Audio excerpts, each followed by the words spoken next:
स्वागत है आप सभी मेरे प्यारे विद्यार्थियों का Subhash study centre YouTube channel पर। जितने भी मेरे प्यारे विद्यार्थी कक्षा 10 के छात्र हैं और 2024 वार्षिक परीक्षा की तैयारी कर रहे हैं, आज के इस वीडियो में मैं आप सभी के लिए लेकर के आ चुका हूं। यहां पर आप देख सकते हो हिंदी विषय का मॉडल पेपर। जी हां, आपका जो पेपर होगा 2024 बोर्ड परीक्षा का यानी बोर्ड एग्जाम का, वह कैसा रहेगा, किस पैटर्न पर होगा, यानी किस तरीके के प्रश्न आपकी परीक्षा में आएंगे, पेपर का पैटर्न क्या रहेगा, कौन सा प्रश्न कितने अंक का रहेगा, सब कुछ आज के इस वीडियो में मैं क्लियर कर दूंगा। और मेरे प्यारे बच्चों, यह जो मॉडल पेपर आपके लिए लेकर के आया हूं हिंदी विषय का, इसे मैं साथ ही साथ सॉल्व भी कराता जाऊंगा, हल भी कराता जाऊंगा और इससे संबंधित अन्य प्रश्नों को भी आपको बताता जाऊंगा। तो वीडियो काफी ज्यादा हेल्पफुल होगी आप सभी के लिए, क्योंकि यहां से भी प्रश्न आपकी बोर्ड परीक्षा में पूछे जा सकते हैं, क्योंकि सभी महत्वपूर्ण प्रश्नों को ही मैंने इस मॉडल पेपर में सम्मिलित किया है। तो हिंदी विषय का मॉडल पेपर है मेरे प्यारे बच्चों, जितना हो सके ज्यादा से ज्यादा शेयर कर दो इस वीडियो को अपने सभी मित्रों में और अपने प्यारे प्यारे कमेंट भी करते रहो तथा मुझे जरूर बताओ कि आप किस जिले से इस चैनल पर पढ़ रहे हो। तो मेरे प्यारे बच्चों, यहां पर आप ध्यान दीजिएगा, जैसा कि आपको मैं बता दूं, समय 3 घंटे 15 मिनट का मिलेगा आपको, यानी 3 घंटे 15 मिनट आपको मिलेंगे बोर्ड एग्जाम में। पेपर का पूर्णांक क्या रहेगा, 70 अंकों का पेपर का पूर्णांक रहेगा। यहाँ पर कुछ सामान्य से निर्देश दिए गए हैं। प्रारंभ के 15 मिनट परीक्षार्थियों को प्रश्न पत्र पढ़ने के लिए निर्धारित हैं, यानी 15 मिनट पहले आपको पेपर मिलेगा जो कि आपको पढ़ने के लिए मिल जाएगा। और प्रश्न पत्र 2 खंडों, खंड आ और खंड बा में विभाजित है। पेपर जो आपको मिलेगा 2 खंडों में विभाजित होगा, खंड आ में और खंड बा में। जैसा कि यहाँ पर मैं मॉडल पेपर आपको बता रहा हूँ, हिंदी विषय का यह मॉडल पेपर है, सेम इसी पैटर्न पर आधारित होगा आपकी बोर्ड परीक्षा का भी पेपर। सेम इतने ही प्रश्न होंगे, इतने ही अंकों के प्रश्न होंगे। तो यहां पर आप सभी लोग ध्यान दीजिएगा, खंड आ में 20 अंक के बहुविकल्पी प्रश्न दिए होंगे और जिनका आंसर आपको OMR सीट पर फिल करना होगा। और मेरे प्यारे बच्चों, खंड बा में जो 50 अंक के वर्णनात्मक प्रश्न दिए गए होंगे, उनका आंसर आपको अपनी कॉपी पर लिखना होगा। और यहां पर आप सभी लोग ध्यान दीजिएगा, प्रत्येक प्रश्न के सम्मुख अंक दिए गए हैं, यानी कौन सा प्रश्न कितने अंक का है उसके सम्मुख अंक भी दिए गए हैं। तो चलिए, यहां पर खंड आ इस तरीके का आएगा, बहुविकल्पी प्रश्न होंगे, 20 अंक के प्रश्न होंगे, अर्थात 20 अंक का पूर्णांक रहेगा, प्रत्येक प्रश्न 1 अंक का रहेगा। यदि आप 20 प्रश्नों का आंसर सही भरते हैं OMR सीट में, तो आपको 20 नंबर बिल्कुल क्लियर मिल जाएंगे। इसमें राइटिंग का कोई भी दिक्कत नहीं है, राइटिंग अच्छी हो खराब हो कोई भी दिक्कत नहीं है, आपको सिर्फ और सिर्फ अच्छे से OMR भरनी है। और यहां पर आप ध्यान देंगे, पहला प्रश्न है, निम्नलिखित कथनों में से कोई एक कथन सही है, उसे पहचान कर सही वाला गोला आपको काला करना है। तो पहला यहां पर विकल्प है, इंद्रजाल जयशंकर प्रसाद का प्रसिद्ध उपन्यास है। दूसरा है विकल्प, त्रिवेणी रामचंद्र शुक्ल की कहानी संग्रह है। तीसरा है विकल्प, शिक्षा और संस्कृति डॉक्टर राजेंद्र प्रसाद की रचना है। और चौथा यहां पर विकल्प दिया गया है, अजंता डॉक्टर भगवत शरण उपाध्याय का नाटक है। तो कौन सा कथन सही है, यहां पर सी वाला कथन सही है क्या, कि शिक्षा और संस्कृति डॉक्टर राजेंद्र प्रसाद की रचना है। अगला प्रश्न है मेरे प्यारे बच्चों, जयशंकर प्रसाद की रचना नहीं है, तो आंसू, लहर, झरना और यामा। तो यहां आप सभी लोग ध्यान दीजिएगा, आंसू भी जयशंकर प्रसाद की रचना है, लहर भी है, झरना भी है, लेकिन यामा किसकी रचना है, यामा जो है महादेवी वर्मा जी की रचना है। यह किसकी रचना है, महादेवी वर्मा जी की। और राइट आंसर क्या हो जाएगा कि जयशंकर प्रसाद की रचना नहीं है, यामा नहीं है। अगला प्रश्न है, ठलुआ क्लब। यहां आप सभी लोग ध्यान दीजिएगा, ठलुआ ठलुआ क्लब निबंध के रचनाकार कौन हैं? विकल्प कुछ इस प्रकार से हैं मेरे प्यारे बच्चों। पहला विकल्प आचार्य रामचंद्र शुक्ल, दूसरा विकल्प है सरदार पूर्ण सिंह, तीसरा विकल्प है आचार्य हजारी प्रसाद द्विवेदी और चौथा विकल्प है गुलाब राय। तो ठलुआ क्लब निबंध जो कि निबंध विधा पर आधारित रचना है, किसकी रचना है? गुलाब राय जी की रचना है। यहाँ पर चौथा वाला विकल्प सही हो जाएगा। अगला प्रश्न मेरे प्यारे बच्चों, ये सभी प्रश्न महत्वपूर्ण हैं आपकी बोर्ड परीक्षा 2024 के लिए। वेरी इंपॉर्टेंट प्रश्नों को ही इस पेपर में सम्मिलित किया है और इसी तरह से मैं आपको कई मॉडल पेपर प्रोवाइड कराऊंगा जहां से आपकी बोर्ड परीक्षा 2024 में 100% प्रश्न पूछे जाएंगे। जी हां, 2024 की बोर्ड परीक्षा में मॉडल पेपर से 100% प्रश्न पूछे ही जाएंगे।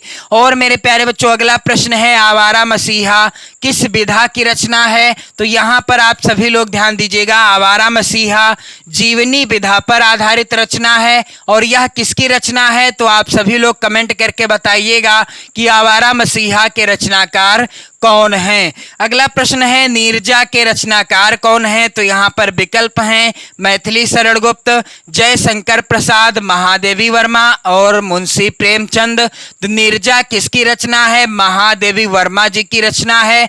गा वाला ऑप्शन सही हो जाएगा।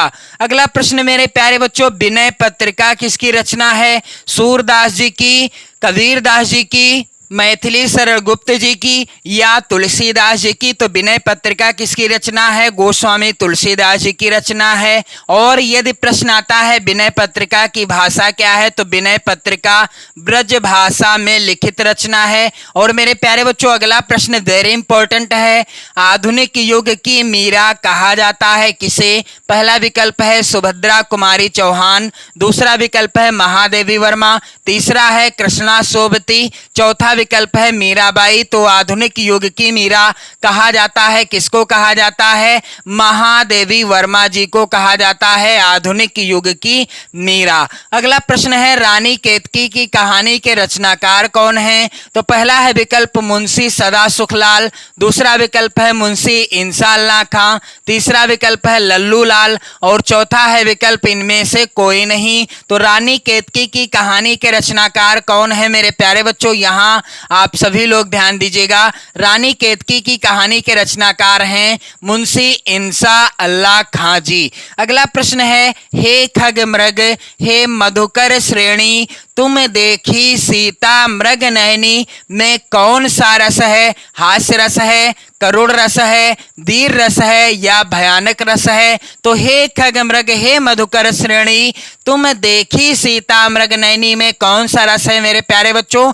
यहाँ पर करुण रस की अभिव्यक्ति हुई है, क्योंकि जब सीता जी का हरण हो गया था, उन्हें रावण चुरा कर ले गया था, उसी समय भगवान श्री राम और भ्राता लक्ष्मण के साथ सीता जी की खोज करते हुए खगों से यानी पक्षियों से, मृगों से, लताओं से, मधुकरों से पूछते हैं। तो यहाँ पर कौन सा रस हो जाएगा? करुण रस हो जाएगा। अगला प्रश्न मेरे प्यारे बच्चों, चरण कमल बंदो हरिराई में कौन सा अलंकार है? पहला विकल्प है रूपक, दूसरा विकल्प है अनुप्रास, तीसरा विकल्प है उपमा और चौथा है उत्प्रेक्षा। तो चरण कमल बंदो हरिराई में कौन सा अलंकार है? यहाँ पर आप सभी लोग ध्यान दीजिएगा, रूपक अलंकार है। और मैं आपको बता दूं कि सूरदास जी के जितने भी पद हैं सभी पदों को मैंने बता दिया है, पढ़ा दिया है। सभी पदों से रिलेटेड वीडियो आप चैनल की प्लेलिस्ट में देख पाएंगे। सभी पदों का अलग अलग वीडियो मैंने प्रोवाइड कराया है, संदर्भ, प्रसंग, व्याख्या और काव्य सौंदर्य सहित। इसके बाद मेरे प्यारे बच्चों, अगला प्रश्न यहाँ पर आप देख पाएंगे, प्रश्न संख्या 11 है, सोरठा के द्वितीय एवं चतुर्थ चरण में कितनी मात्राएं होती हैं? तो यहाँ पर आप ध्यान दीजिएगा, पहला विकल्प 11-11, दूसरा विकल्प 13-13, तीसरा विकल्प 16-16, चौथा विकल्प 24-24। तो सोरठा के द्वितीय एवं चतुर्थ चरण में कितनी मात्राएं होती हैं? 13-13 मात्राएं होती हैं। अगला प्रश्न मेरे प्यारे बच्चों है, त्रिफला में कौन सा समास है? द्वंद्व समास, द्विगु समास, कर्मधारय या इनमें से कोई नहीं। तो जिस समास का पहला पद संख्यावाची हो यानी गिनती बताने वाला हो वहां कौन सा समास होता है? द्विगु समास होता है। और यहाँ त्रिफला में पहला शब्द क्या है? त्रि, जो कि 3 की गिनती बता रहा है। फला और फलों का समूह या समाहार, 3 फलों का समूह या समाहार। तो यहाँ पर कौन सा समास है? द्विगु समास है। अगला प्रश्न है, पंछी का तत्सम रूप क्या होगा? पक्षी होगा, पंछी होगा, खग होगा या विहग होगा? तो पंछी का तत्सम रूप क्या हो जाएगा? पक्षी हो जाएगा। अगला प्रश्न है, अग्नि का पर्यायवाची है। यहाँ पर आप ध्यान दीजिएगा, पहला विकल्प है अनल, दूसरा है पावक, तीसरा है आग, चौथा है उक्त सभी। तो अग्नि का पर्यायवाची क्या है? अनल भी है, पावक भी है, आग भी है, यानी राइट आंसर है उक्त सभी। और आपसे निवेदन है कि आप लोग वीडियो को ज्यादा से ज्यादा शेयर जरूर कर देना। अगला प्रश्न मेरे प्यारे बच्चों है, प्रत्युपकारः में कौन सी संधि है? तो यहाँ पर राइट आंसर क्या हो जाएगा? यण संधि हो जाएगा। अगला प्रश्न है, संसार का पर्यायवाची है दुनिया, विश्व, भूमंडल या इनमें से सभी? तो संसार के सभी पर्यायवाची हैं, दुनिया भी है, विश्व भी है, भूमंडल भी है, यानी राइट आंसर क्या है? इनमें से सभी। अगला प्रश्न मेरे प्यारे बच्चों, नदीसु किस विभक्ति व वचन का रूप है? तो यहाँ पर राइट आंसर क्या हो जाएगा? सप्तमी विभक्ति बहुवचन का रूप है नदीसु। अगला प्रश्न है, पठ धातु लट लकार उत्तम पुरुष एक वचन का रूप क्या होगा? तो यहाँ पर आप देखेंगे पहला विकल्प है पठामह, दूसरा है पठामि, तीसरा विकल्प है मेरे प्यारे बच्चों पठासी, चौथा है विकल्प पठाओ। तो यहाँ पर राइट आंसर क्या होगा? आप कमेंट करके जरूर बताना।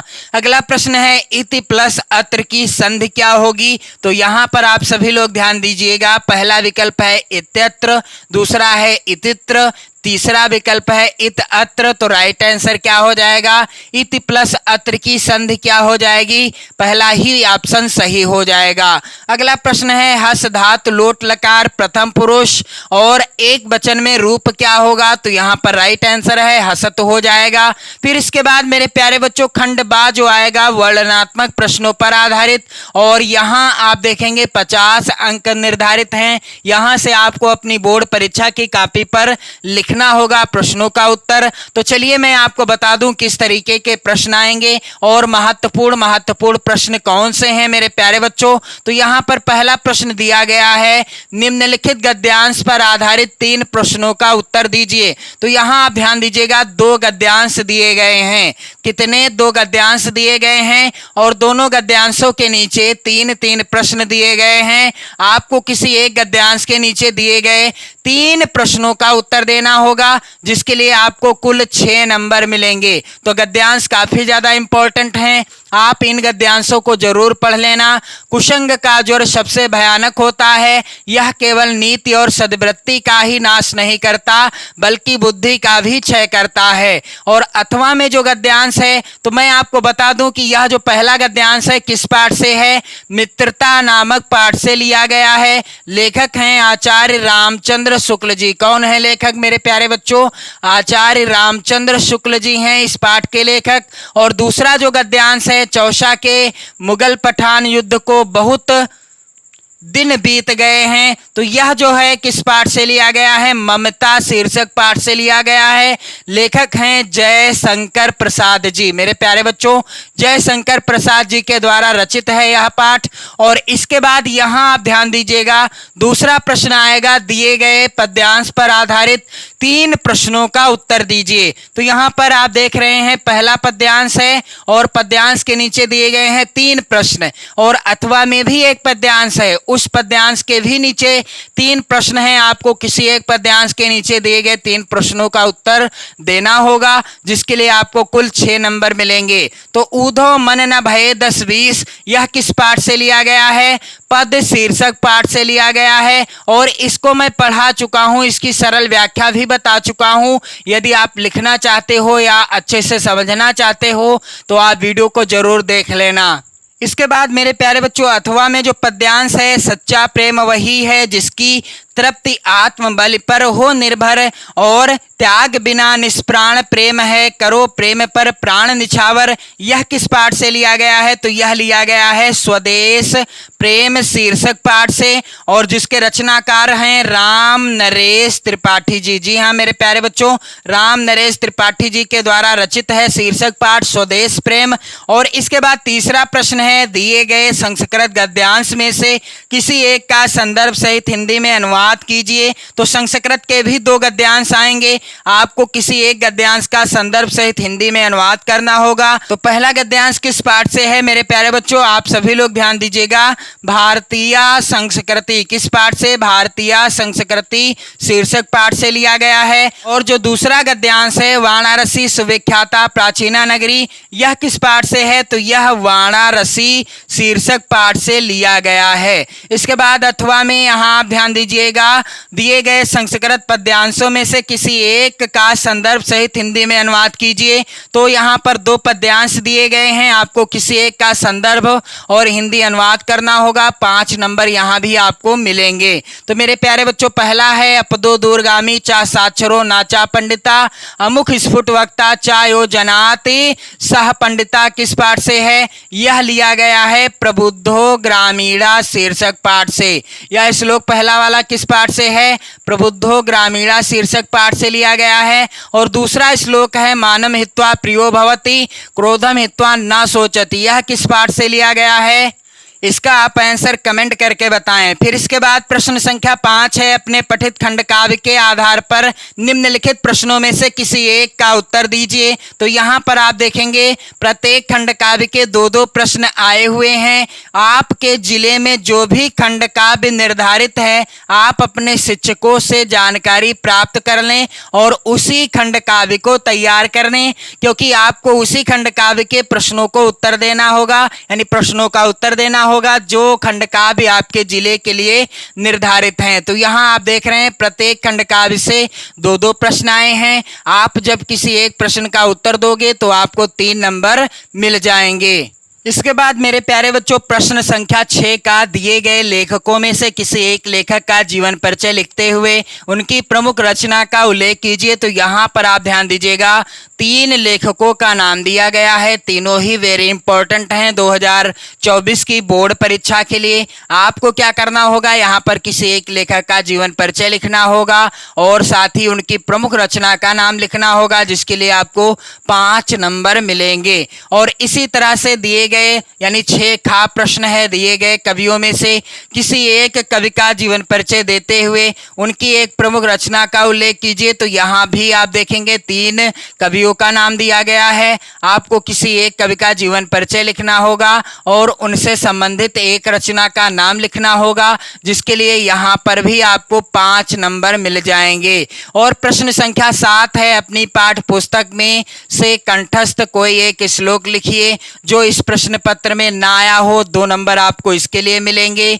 प्रश्न संख्या 8 है, निम्नलिखित प्रश्नों में से किन्हीं 2 प्रश्नों का उत्तर संस्कृत में दीजिए, जिसके लिए आपको 4 नंबर मिलेंगे। तो ये जो प्रश्न है यहाँ पर, पिता कस्मात् उच्चतरः अस्ति और ग्रहम सतः किम अस्ति, दुर्मुखः कः आसीत् और ग्रामीणान कः उपाहसत। ये सभी जो प्रश्न हैं इन्हें आप जरूर कवर कर लेना, इन्हें अच्छे से तैयार कर लेना, वेरी इंपॉर्टेंट हैं आपकी परीक्षा के लिए। और यहाँ पर आप सभी लोग ध्यान दीजिएगा कि 4 प्रश्न होंगे, आपको किन्हीं 2 प्रश्नों का ही उत्तर देना होगा।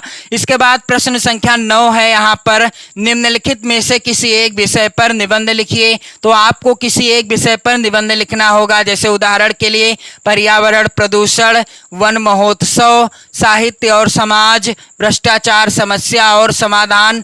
इन सभी निबंधों को जरूर पढ़ लेना, वेरी इंपॉर्टेंट हैं और यहीं से आपकी परीक्षा में भी निबंध पूछे जाएंगे। तो आप सभी से निवेदन है कि आप सभी लोग जो है इस वीडियो को जरूर शेयर कर दें और निबंध पर आधारित प्रश्न आएगा 9 नंबर का, जैसा कि आप देख रहे हैं।